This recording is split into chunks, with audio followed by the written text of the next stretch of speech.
Right, I suppose that's our cue to get started. And I think for some people, Jen and myself need no introduction, but it's best that we do it anyway, because I think Jen will probably be a bit like me, where we often tend to encounter particularly male members of our audience who seem to be unable to use Google, who kind of can't work out what it is that we're experts in.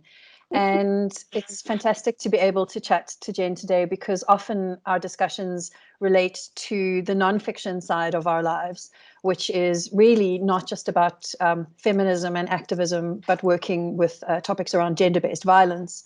And obviously all of these, I think, feed into our literary works. But today we're talking mostly fiction, although I have a couple of sort of non-fiction questions lined up for you. And I'm really interested to kind of talk more about the process and the thinking behind your new book, because I think I don't want to give away spoilers. I did that once before when I was interviewing somebody and I felt terrible. I have sort of still one of those cringe moments thinking about it. But reading The Fall is a little bit like being tuned into a radio station that you're very familiar with. So it's the South Africa that you know, their characters, their failings, their heroism is something that's familiar.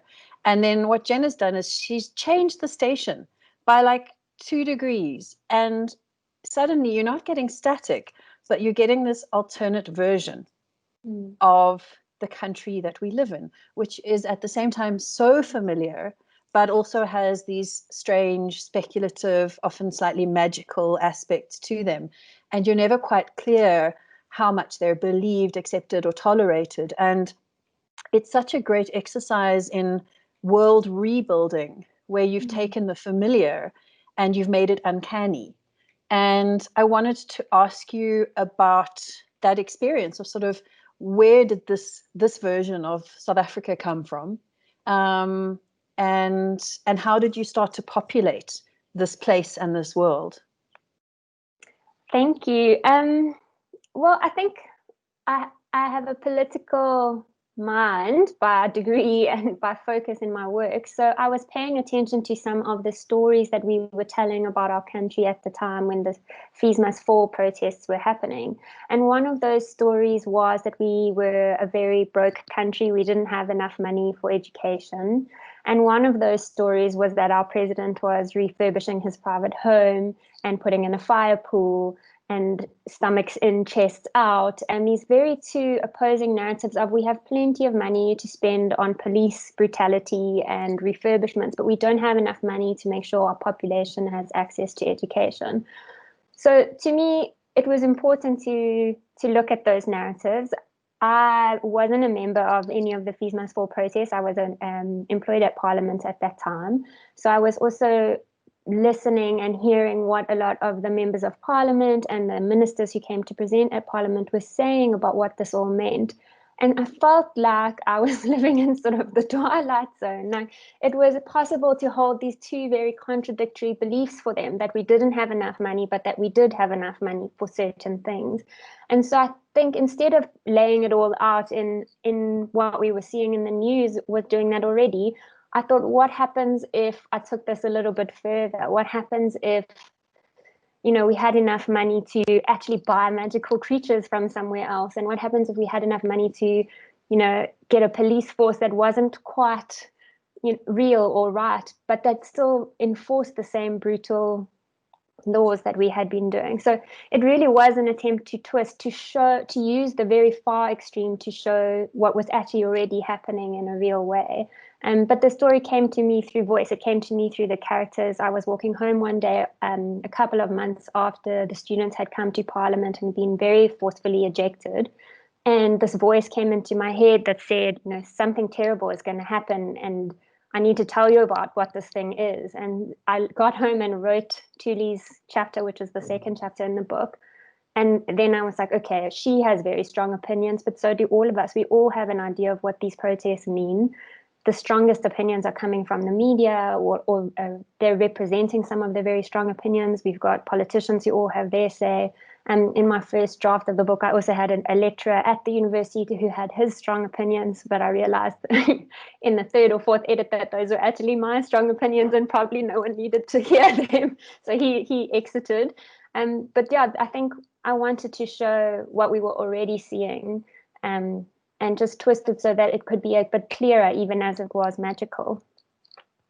I think that's an important point, and something that for me, as we sort of this speculative African fiction becomes a stronger and more clearly defined genre. So what I was saying is, as this this kind of genre or subgenre of like African speculative noir becomes more populated, what I see amongst all the stories is that the authors tend to use this twilight zone to more clearly sharpen the focus on very real issues. And that's really, I think, what lends it such an aura of believability, because while there is, as you say, this kind of magical compendium of beasts, which is we're going to talk about in a while, I hope, what makes it so believable is why people would buy them, what people do when confronted with this. And it's all those small, tiny, petty kind of terrible behaviors that make it so absolutely plausible. But if you told it in a straightforward way, without the sort of hint of disbelief, without that twilight zone, it would be like, oh, well, you know, just another sort of story. And I mean, you know, truth is often stranger than fiction. Whenever I read the newspapers, I could never make that stuff up. Yeah. It's always more bizarre than I could ever imagine it. I want to jump back though to something that you just said in your response. Is you mentioned hearing this voice, which I love. I love it when a story kind of arrives like that, and writing what became the second chapter first. And this reminded me, because I did stalk some of your tweets recently.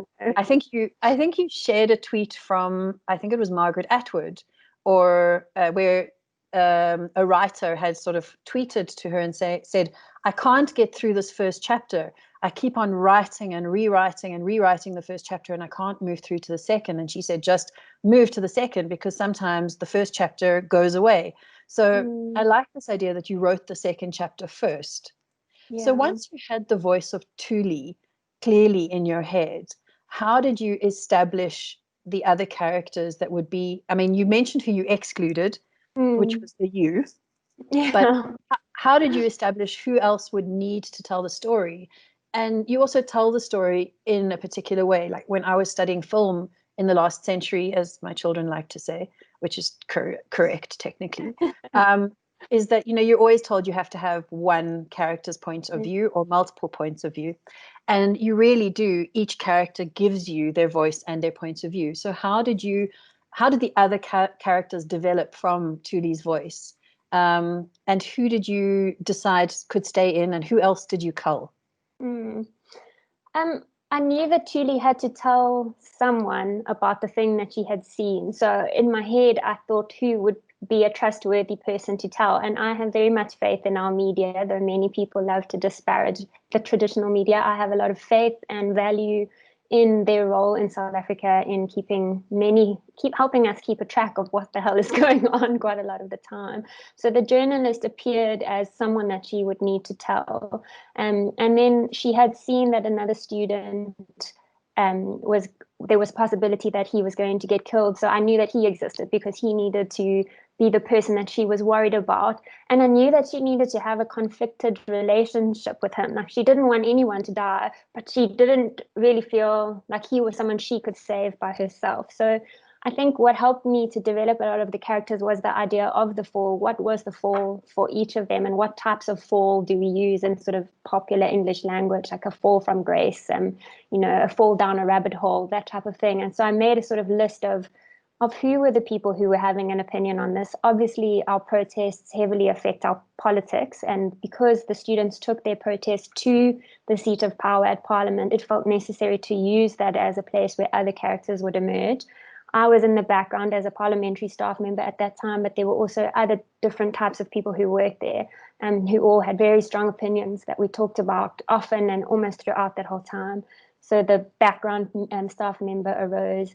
And then obviously our president, and I knew that we had all survived the trauma of a decade of corruption and Zuma, loyalism and madness, really. So I wanted our president to be not quite Zuma, but you could see how it could easily have gone that way. And it was fun to make her a woman, because I thought, everyone assumes the narrative that we get every Women's Month is that one day we'll get a woman leader and she'll be better because she's a woman. And I don't believe that, because our woman leader is still going to come from the ruling party that stood up and said, yes, it's a fire pool. We'll use a bucket to bail them out. And then there were the character of Ray, who is the Minister of Police in the story. I knew that I needed a government person who would be conflicted. And Ray is conflicted not just because she has a problem with the president, but because her daughter is one of the protesters. And that was the reality that I saw when I was at Parliament, as I was thinking of the police pushing back these students and thinking, these police do not earn a salary that's enough to send their own kids to university. How devastating is this enforcement of our inequality? But it was really important to me that they each got equal weight, because I wanted everybody to have the same chance to give their opinion so that the reader would be able to inform their own. I listened to a really interesting podcast this weekend called The Rabbit Hole, which is a New York Times podcast about what the internet does to us and how we're not always clear if what we have is our opinion or what we just saw on the internet over and over again. And so I suppose that idea was in my head when I was writing the story of, we all think we know what politicians think or what they mean when they say certain things, but let's have a chance to make a complex character that we can relate to and empathize and try to give back some of the humanity to these characters so that we can see when they are behaving inhumanely. I wanted to ask, and it's not a trick question, but I was intrigued as to whether the journalist character that you created was based around an idealized version of somebody else whose name also rhymes with Helen, who was also a journalist, who also covered a prominent political death. And it was kind of like, if she hadn't followed the path of, let's call it DA-ness rather than the sort of darkness of Darth Vader or whatever it is. But I wanted to know was there a reference there, or because the name of the journalist character kind of rhymes, Yeah. I think I used some of the names as placeholders when I was first starting. I mean, we had some very well-developed Chapter 9 institutions at that time, and one of them was led by Tuli Madonsela, and she was a character who had like a calm. She brought a calm into the midst of a storm, and she just spoke very rationally. And the documentary out here is called Speaking Truth to Power, and that's often how it felt. So at the beginning, I did use a lot of placeholder names, and then they became attached to some of the characters. But there's also I've got a fantastic book on South African names. So a lot of the African names also have a sort of, you get a clue about what's going to happen to a character from their name if you Google it and look that up. So I did play with those placeholders and the use of, common political names to try and build some of the backstory so that it would also have that element of feeling real. We've heard something like this before, but what does it actually mean? I think we don't ask ourselves often enough what everything we know means. We just take it at face value. So, yeah. Yeah, it's always kind of an interesting game. I often get asked who I base my characters on. And I, as a standard response, say that for the good characters, they are just amalgams of people that I know. But I usually tend to base my villains on single people that I really dislike. but obviously change their names so that you kind of can't identify them. I think and Lamott says, if people wanted you to write well about them, they should have behaved better. And I think that's a very helpful tool. Indeed. You mention sort of at the back of your book, you talk about some of the writing workshops that you participated in during the writing of the book. And I'd like to talk about, I suppose, actually, before I ask about character, because you mentioned sort of Ra Lizanopoulos' workshops that helped you particularly with characterization. But maybe even let me take a further step back. So you have your MA in creative writing.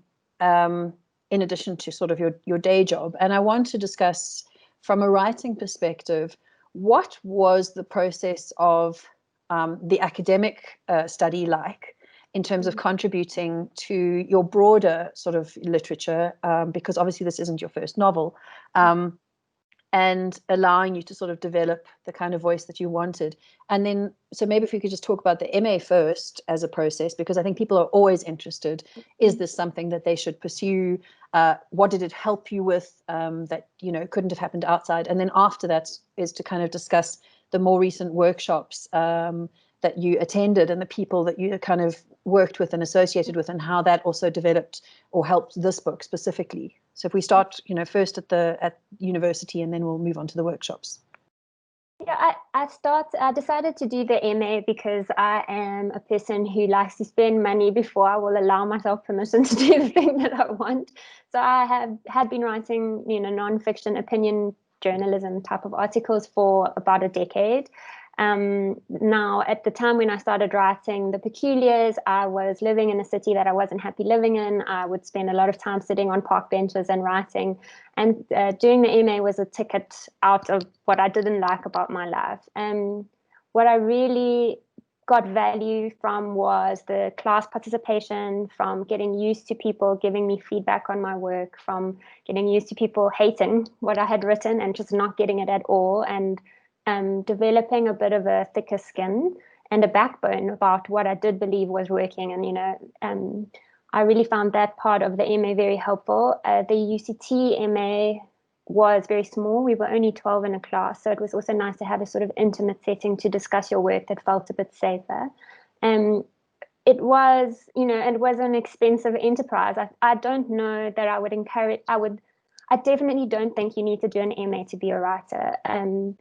You can join smaller writing groups and get exactly what I got. The value that the MA gave was some level of seriousness that I had needed for myself, to say, okay, I'm doing this. I am a writer. I'm going to call myself a writer, and I'm going to get this degree so that I feel confident in saying that. Maybe that's my own character flaw or something that many of us feel. I don't know.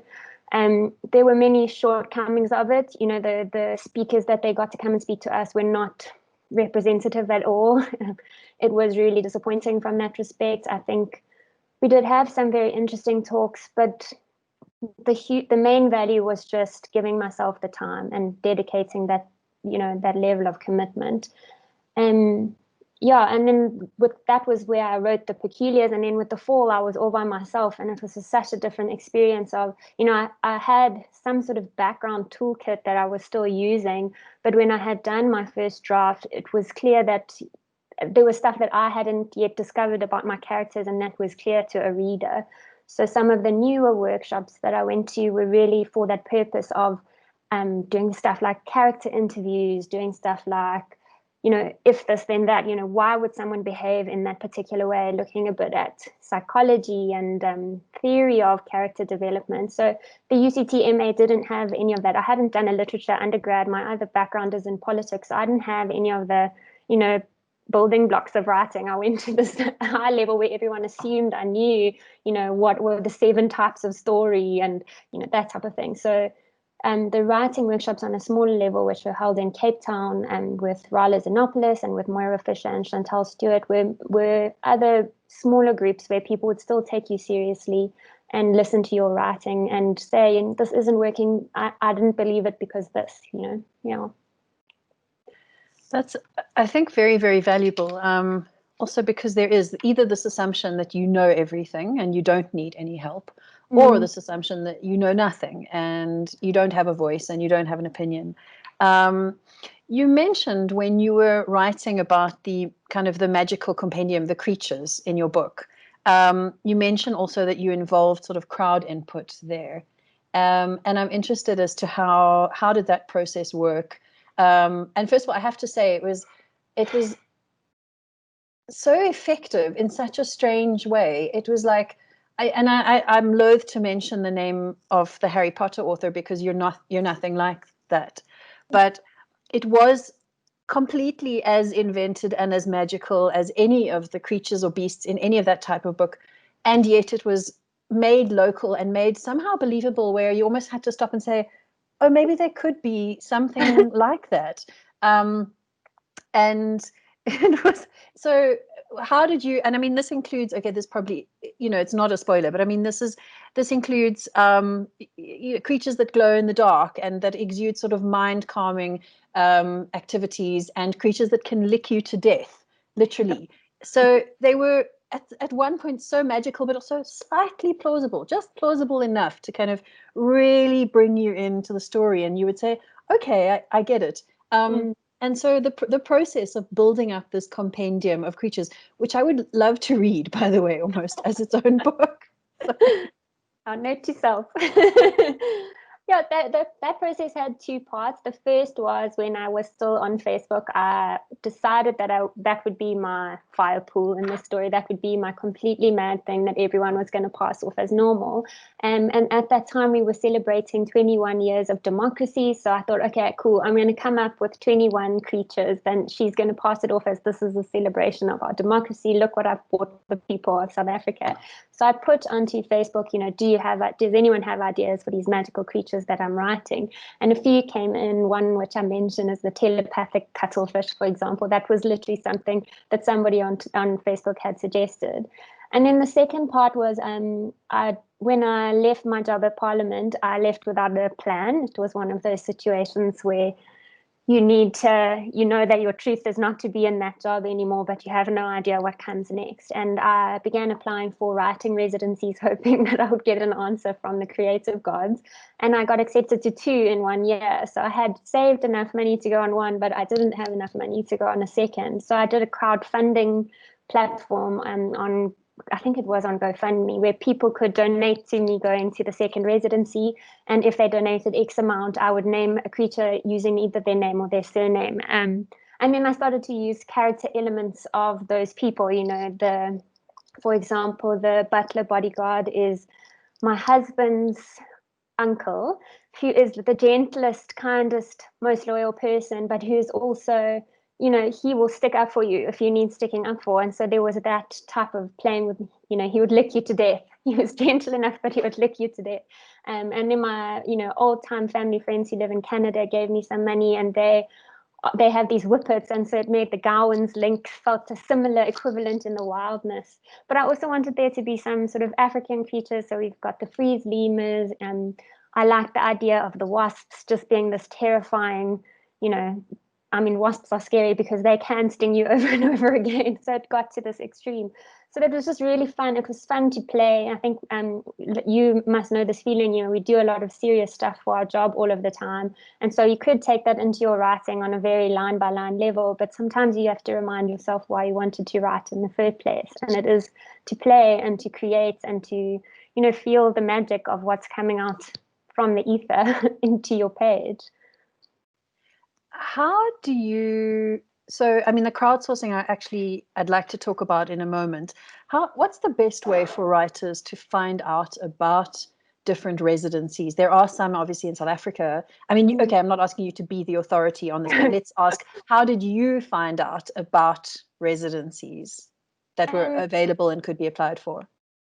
There's a really fantastic website that I go to. It hasn't been updated much in COVID. I think the person is obviously dealing with their own life, but it's called the Aerogram Writers Studio, and it posts a list of residencies to apply for at the beginning of every year. And so the first residency that I went to is the Vermont Studio Center, which is quite a well-known one in the States, and they take applications from all around the world, and you can get funding and some partial funding. So it's really nice in that there is an openness to people. It was a fantastic opportunity to go to.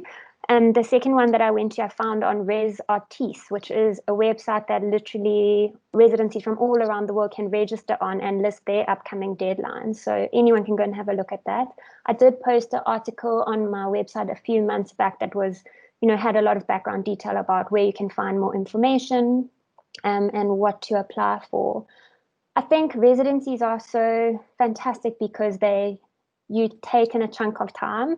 I don't often get that being a freelancer, you have to take the work when it comes. But to say, I'm going to do this thing, actually, there's lots of people who speak about the mysticism of the flow state in your brain and, what happens when you decide to do something. But it is one of those things where you decide, you're surrounded by other people's creativity and something magical happens. So if you can do it, I highly recommend it. It's just fantastic. Yeah, the only time I did that when I was finishing my PhD, and I actually had to also, which luckily I had some funding for, so I could take off a few months where towards the end I had to say, right, these X amount of months are blocked off for me writing this. I'm not doing anything else. I'm telling all my clients to back off. I'm allowing myself to acknowledge that this is important to me, and I'm giving the time to it that it actually deserves. Because I think, especially as women writers, and the pandemic has demonstrated this quite strongly in all aspects of writing, from academic writing to other types, is that women in many households still take on the majority of the burden of housework, of childcare, of house management, if you want to call it that. And when we are particularly at home, so this resonates with me a lot as a freelancer because I'm always at home, is that when other things are calling on your time, you tend to say to yourself, oh, well, maybe my writing isn't that important. I will let it take a backseat to something else that's calling for my urgent attention right now, not recognizing that your writing is work, and it has worth and it has value, and it's important to acknowledge that it has value. Yeah, I mean, and also just to get away from the distractions. I think when you are stuck in your writing, if you ever get stuck, even the dishes become this fascinating thing that you must do immediately. Whereas when you go in a residency, whether it's self-catered or you catering, if people are feeding you, you just don't care. Like, your room is a mess and you couldn't give a shit, and you just get on with your life and you sit down and write. So that is for me. I don't have kids, so I don't have that physical labor of childcare, but there is also the mental labor that I think women are encouraged to do, the household planning, thinking, what are we going to eat, even if you're not cooking it, that type of stuff. When you by yourself, you just get on with it. The second residency I went to was in France. I just ate bread and I was fine. Everything was going to be all right. If I had a croissant and a baguette, then everything was going to be all right. It wasn't that interesting to me what I was eating. I was very stuck in. So yeah, it is just a beautiful time, and there is a lot of funding available, and there's lots of organizations in South Africa who encourage that type of thing. So reach out, and if you put energy to the universe that you're going to do something, it just happens. It comes together for you. So just give yourself permission, I think, is really valuable. From the very first time that the voice that would become Thuli appeared in your head on your walk home until you'd sort of finished a draft, a full draft of your book, how long did it take you to write this book? It took me about 2 years to finish the first draft. I was still working part-time and writing whenever I could. And then I think from first to the final draft was probably another year. And then it took a year before there was space in the publishing calendar for it to come out. So it really was a very long process altogether, from first Thuli to out on the shelves is around 4 years. So slow. Patience is not my virtue. So it was something that I had to just, endure and force through. But I think that we think when you write a book, you're going to write your book first time. And especially once, with the masters, you had everybody giving you feedback along the way. So often what went into it was sort of polished. But when you're doing it by yourself, you have this idea that everything you write first time is going to be amazing. But writing is editing. Writing is rewriting and rewriting and rewriting and just breathing and being patient. Did you let people read your drafts as they were in progress, or do you wait until you sort of have a finished full draft for somebody else to read it? And who is the first person that you ask to read your writing while it's in progress? So for this, I was very lucky in that I sent my sister chapter by chapter as if it was a series, and she read it chapter by chapter and was like, and then, which is exactly the type of reader that you should have to read your work. The person who's, this is so exciting, doesn't actually care about the sentence level, is it perfect, but believes in the story. So that's why I dedicated the book to her, because she was just my first and best reader. I didn't really send it to anyone other than that. I did a few readings at the residency that I was at, and I sent it obviously to Carolyn, my publisher. And then when I was working with Rala on helping me with the characters, she kindly read through it all. Now I'm busy working on something, and my sister is reading it chapter by chapter again.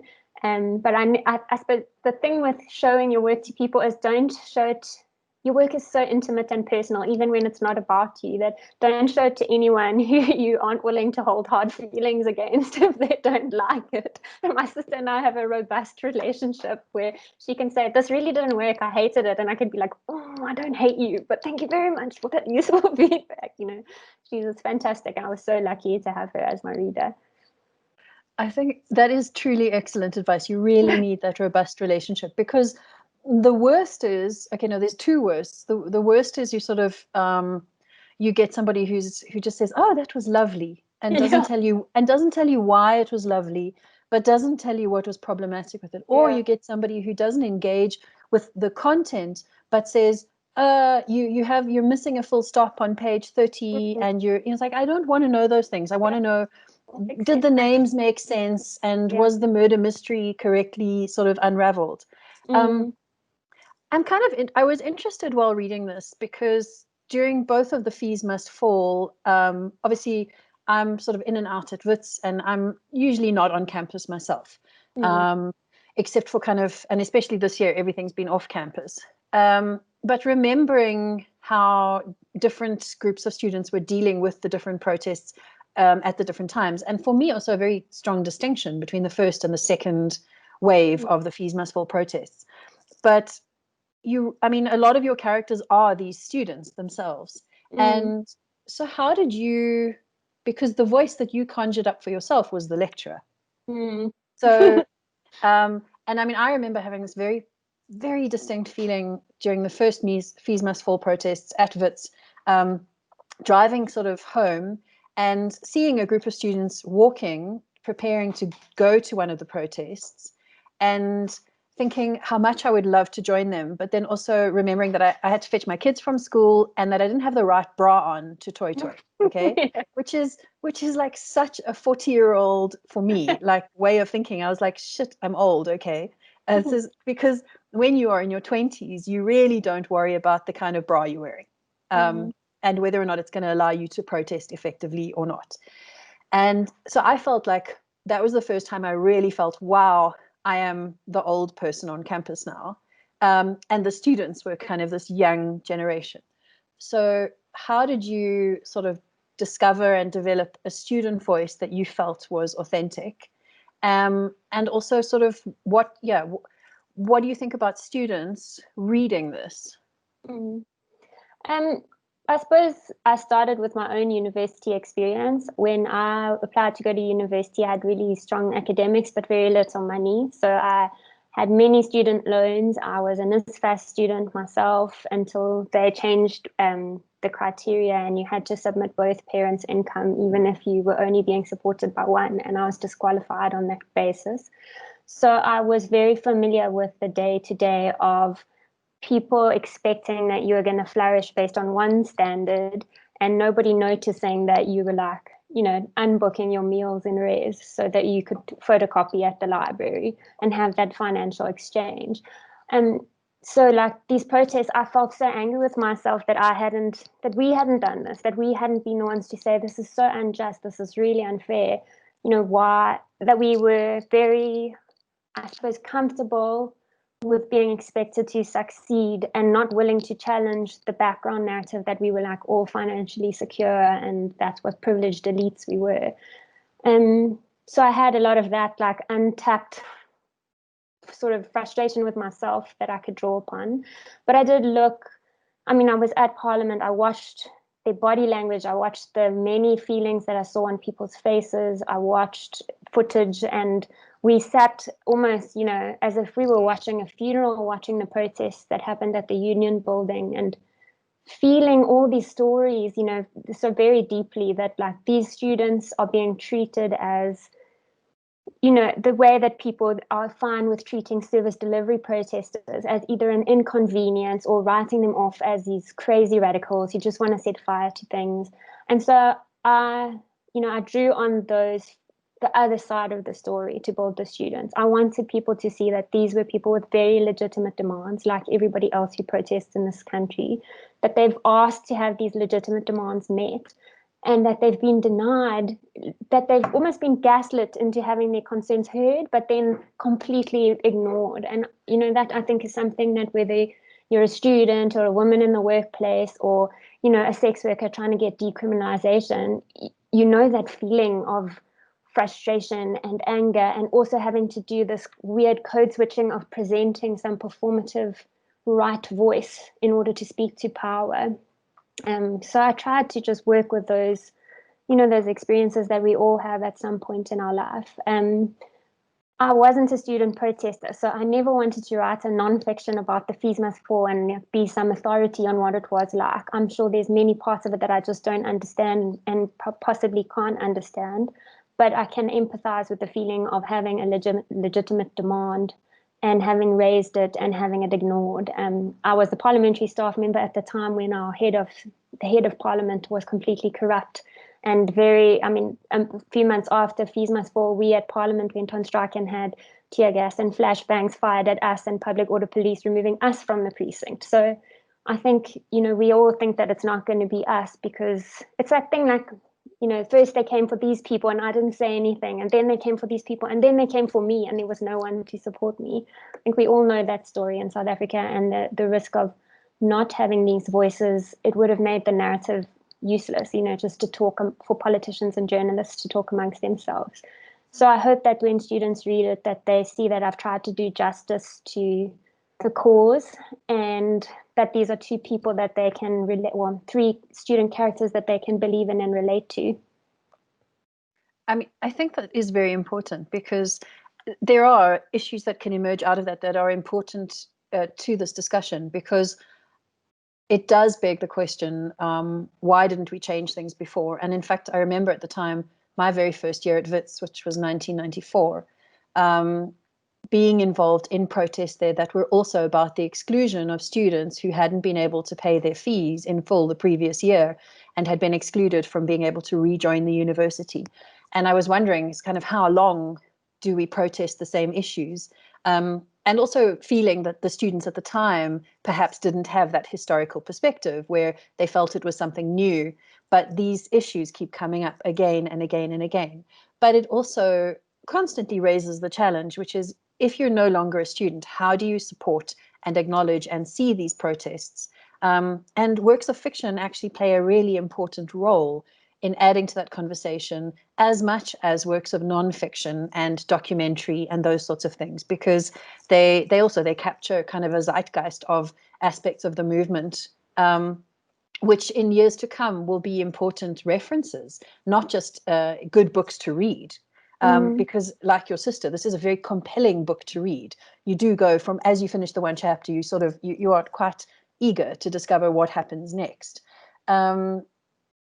You also talk about your sort of being in Parliament and the relationship with people there.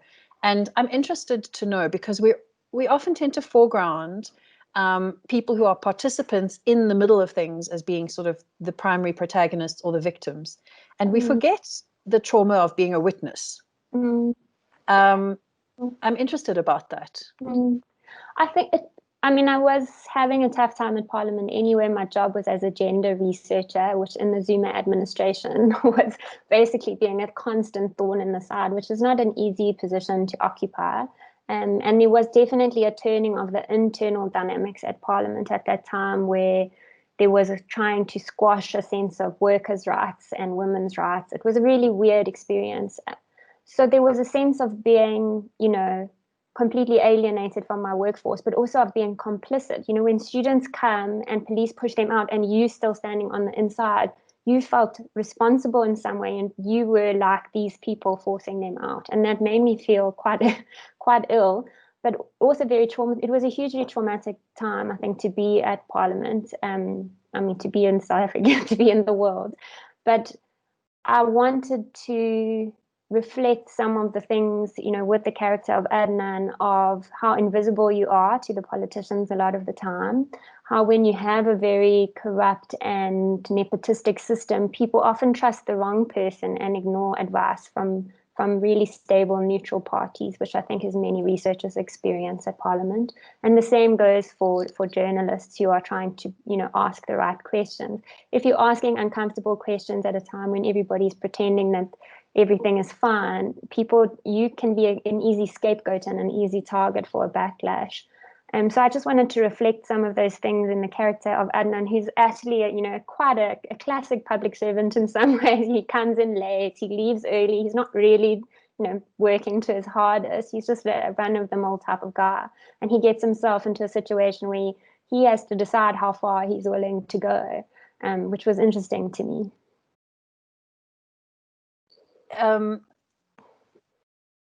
When I was reading that, I do often wonder which characters are going to reveal themselves towards justice and which ones are going to turn towards injustice. Yeah. It's that sort of that I'm sure there's a technical writing term for it, but when you give your character this task, this challenge, what are the choices that they're going to make? And Adnan was, yes, completely plausible again in that situation where he's working as kind of a water researcher, and water policy, which is one of those things that does constantly get forgotten or sidelined because it's like, those guys who do stuff. But he has these really sort of interesting insights, including when he starts looking at this president's, imaginary zoo that's coming, where he identifies a whole bunch of threats to the country's water system, which was the ultimate sort of heroic bureaucrat response to this incredible setup. While you were busy finishing The Fall, you were also editing and working on a series of kind of very important and prominent feminist anthologies. And I'm interested as to how working on those writings did or didn't influence your fiction writing, but also just if we can talk for a second, if you don't mind talking about Feminism Is and Living While Feminist, because these would have taken place in the background while you were working on The Fall, presumably.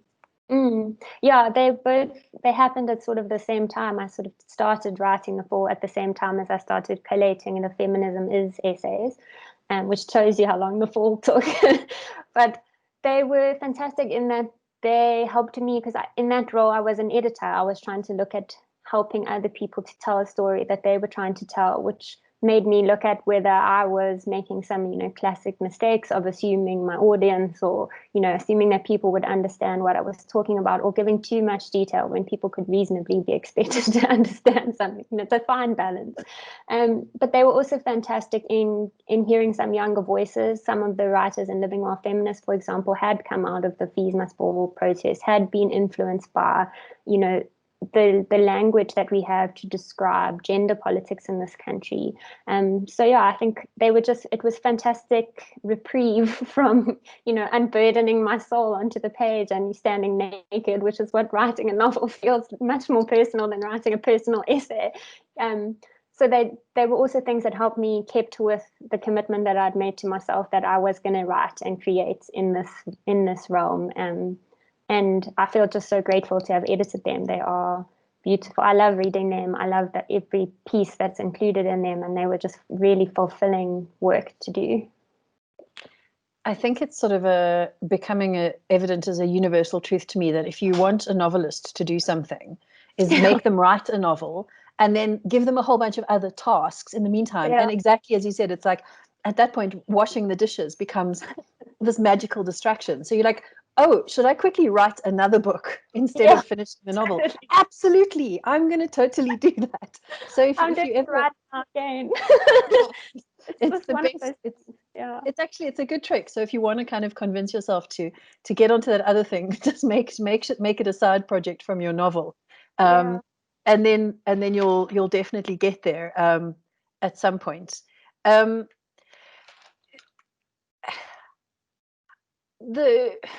Your novel, would you describe your novel as a feminist novel? I think it's feminist in that it asks us to take a closer look at relations of power, and what's assumed to be truth and who are assumed to be the leaders of a student movement or a protest movement or a government. So it asks feminist questions without, forcing any feminist theory on anyone. But I am feminist. I find it very difficult to write flat female characters. I mean, I don't think anybody should be doing that. I'm not interested in reading them. So in that way, I think it is. Or female characters that approach each other and are assessed by the quality of their bosom or the sigh of their breath. Yeah, or spend all their time talking about the male protagonist. You know, this cast is very women focused. There's also different types of intimate relationships and different types of love. And I think in that way, it has feminist ideals without, you know, the end point being the conclusion that, you know, a female president is the best. And, you know, I mean, that's obvious. It's obvious to me that gender power relations as they now are really dangerous for men too. And I think that came through in the characters of Hector and of Adnan and of, you know, the horrible friends that Hector surrounds himself with. So yeah, I guess secretly feminist. I suppose that's interesting where, and this is a discussion that I sort of have in my family, but also in work, is what does it mean when you say you're a feminist? Is it a bit like being a CrossFit person where you have to constantly tell people that you do CrossFit? Or is feminism something that you just practice every day and mostly it's secret? Or you also sometimes can't tell people that you're a feminist because then they'll be like, well, why do you have to be like that? You know, all genders are equal. Yeah, What's it, all genders matter yeah, or something like yeah, that. exactly. But inherently it's like when you are a feminist, everything that you produce is feminist because Yeah. exactly as you say, you're exploring those relationships. Yeah, someone asked me in an interview the other day, what is the opposite of feminism? Is it patriarchy? Is it, and I think it's an action. I think it's knowing that everything is wrong and not doing anything or saying anything about it. That to me feels more anti-feminist than a clear misogynist whose argument you can unpack. But if we know that things are wrong, if we know gender relations are a hot mess and we do nothing to sort them out, that is like peak anti-feminism. And so yeah, I don't think I can help writing these gender power relations. I don't think I can help writing, you know, the violence that many women have to live with into my stories because that's what feels real to me.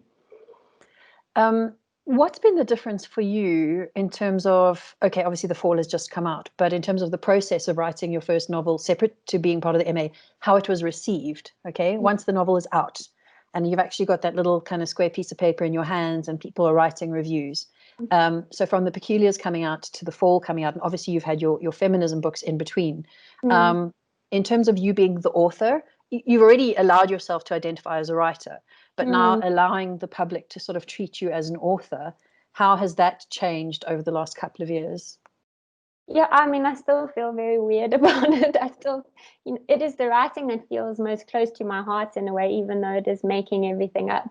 It feels like a more vulnerable exposure of who I am and some of the thoughts I have than if I was writing a feminist opinion piece, which I think I've been doing that type of writing for a long time. People know to expect that from me, but they might not know to expect, like with The Peculiars, an exploration of mental health and of homelessness and poverty and you know, so I think, you know, with The Peculiars, I was lucky in that we were not in a pandemic. I was able to have launches. I was able to talk about it with people in person.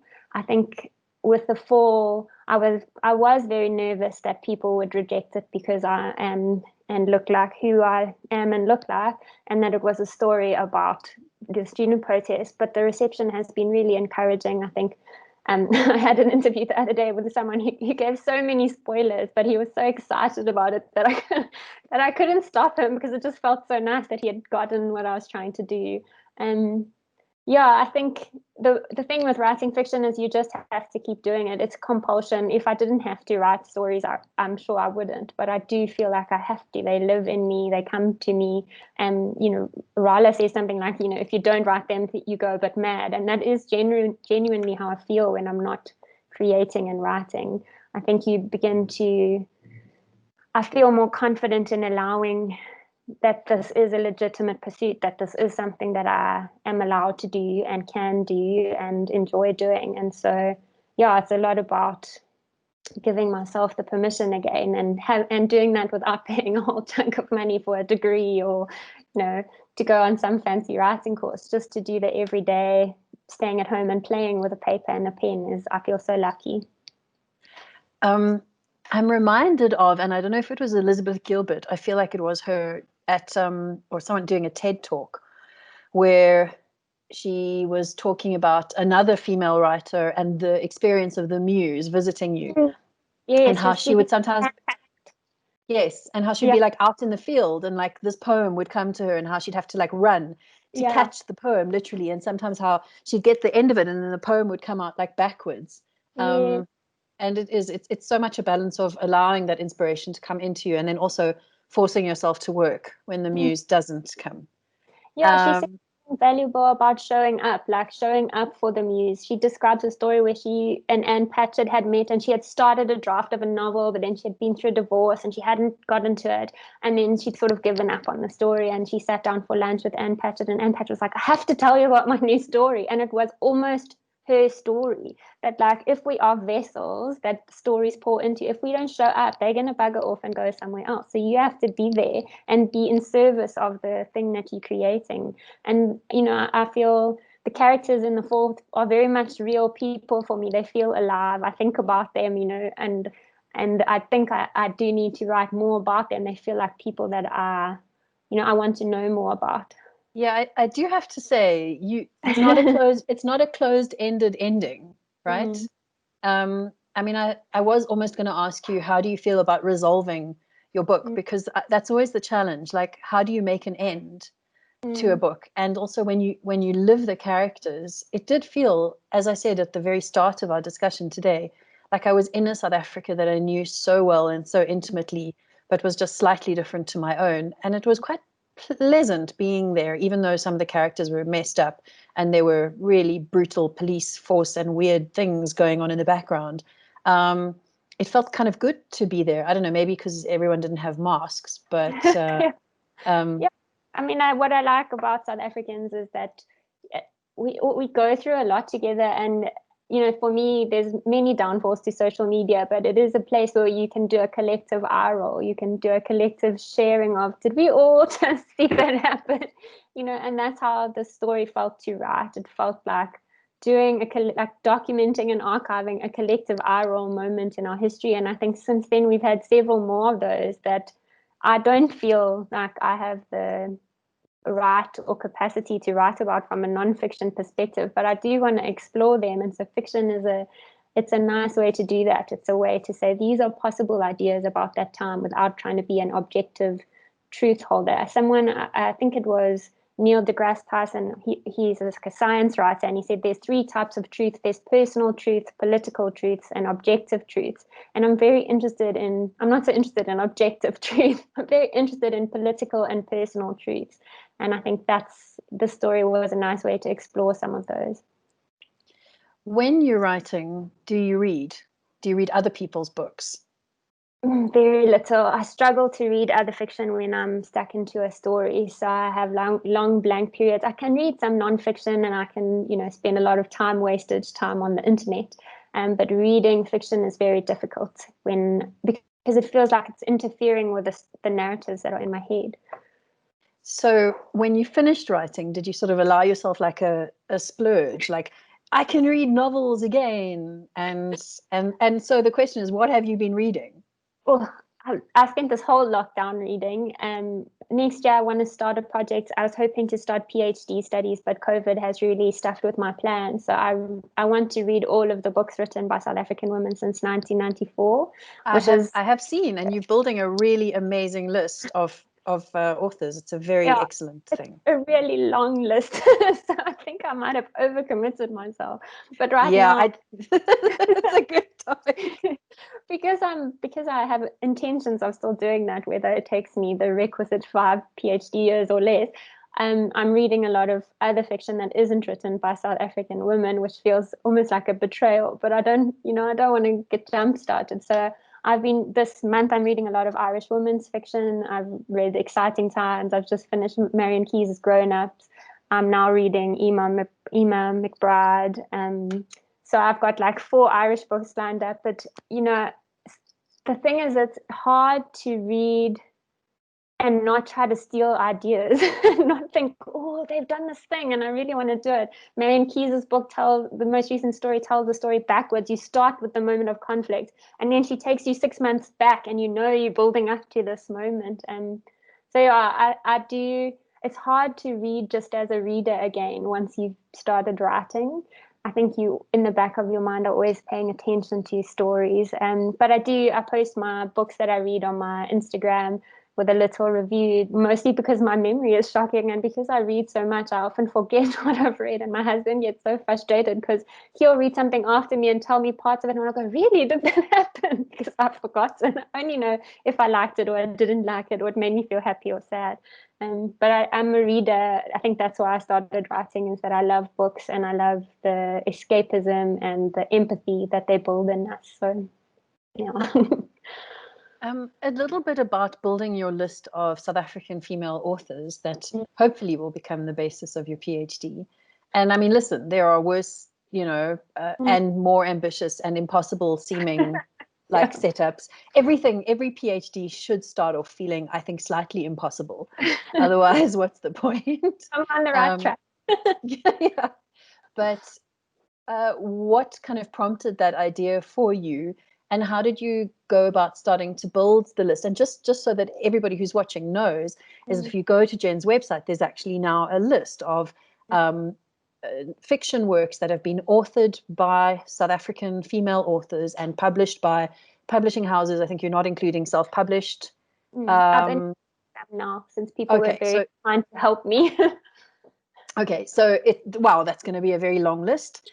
But it's the first time I've ever seen a list like that, which and it's also quite a substantial list, which felt quite nice.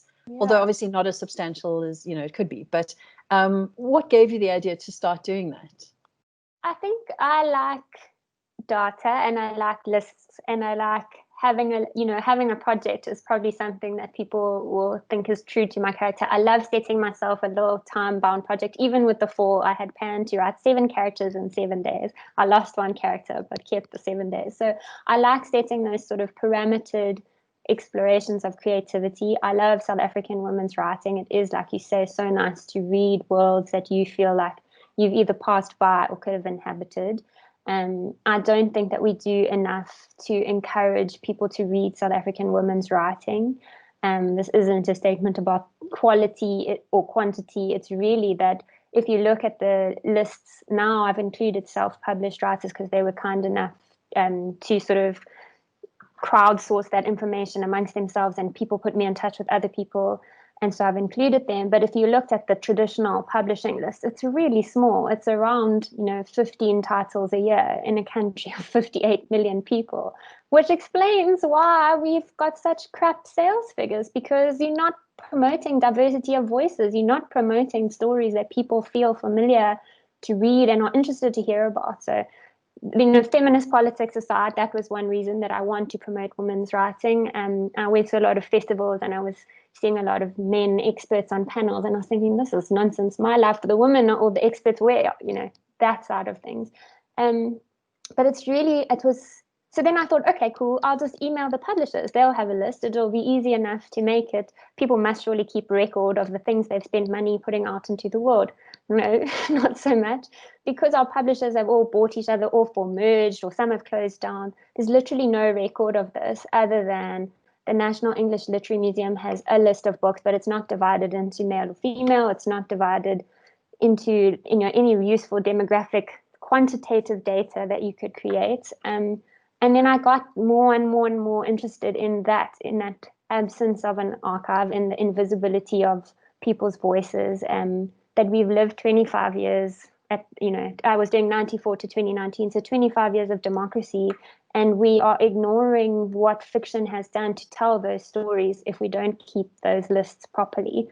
So I think I also need to probably do one for nonfiction as well, and poetry, and I can only read in English, so I think it is going to be limited in that respect. We do have a huge Afrikaans publishing industry, but it's just been so interesting and so fascinating, and it's been so nice to connect with other writers online and to see people engaging with the content and getting in touch. And I really hope that it forms a reading list for many other readers out there.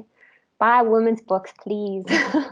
So how many of that list have you read so far?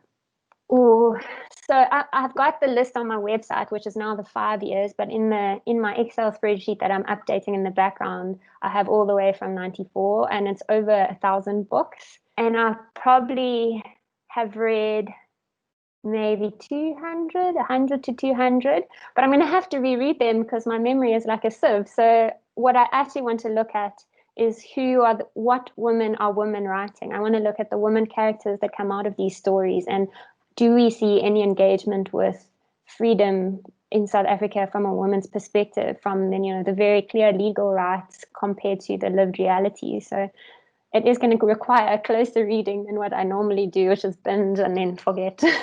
So I'm really excited, daunted and excited. That is an exceptionally ambitious and remarkable reading list. And I think it would be so interesting to track exactly how South Africa is represented and how women in South Africa are represented through that journey. And I'm sure the response online has also been, I mean, you said obviously authors have come and contributed and helped you sort of crowdsource titles. But it seems like you've had very enthusiastic responses from other people. So this is always this kind of where things don't seem to make sense. There seems to be great interest in local authors, great demand.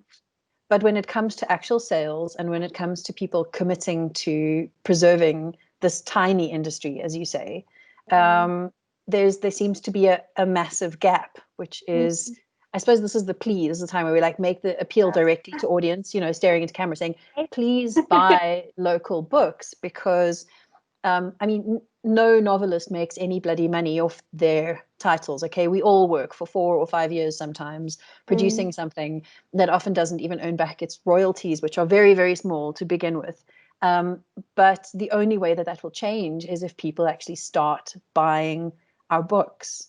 So I'm going to hand it over to you for a closing comment, which is, why should people buy your book and why should people buy other South African works of fiction?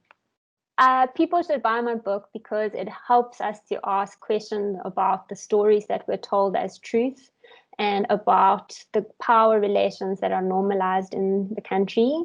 And it does that through a fun, page-turning murder mystery almost. It's a mixed genre. It's creative. There's characters that will feel like you've met them before. There are crazy magical creatures. There's political drama. There's robots and magic and all the fun elements that you remember you used to read as a child, and now you can read them as an adult. And it's important to buy local books because it encourages and creates a local market. It encourages and creates local writers. It gives confidence to other writers. Many of the books in the list that I've been making sell very well online and in Kindle, but holding a paper-bound book is holding 4 years of someone's life and being able to touch something that they spend hundreds of thousands of hours creating for you and for a country that you live in and engage with as real. So it's just the best thing that you can do to pick up a book and see someone who might be you and who might be like you, and also to see people who are different from you so that you can try to empathize and understand who the people we live amongst and alongside are. So yeah, I cannot recommend reading South African authors more because you are going to be so fulfilled. And now that I'm making a list, you will never run out of ideas of where to read things. So you have no excuses. Setting targets for all of us. From my side, it's a fantastic read. It's not just worthy, because I'm terrible with books that are worthy. It's a really great mystery, as you say, where it's all geared towards trying to prevent a terrible and unspeakable crime from happening. And it's such a magical and intriguing take on the power plays that very much exist within our countries and don't really need magical creatures to enable them. But somehow it explains it pretty well, actually, because it's impossible to understand what motivates the country, I suppose, beyond that. So I absolutely really enjoyed reading it. It was a very easy and fast read. If I was doing a PhD reading all of those books, I would have been able to tick this one nicely off my list, because it was an absolute pleasure to sort of immerse myself in it. And I would love to see a sequel, because I thought you did your resolution excellently, but I would love to see more of this universe that you've created. So congratulations, and I look forward to seeing more about this. Thank you very, very much. Me too. sequel in the computer as we speak. So let's see.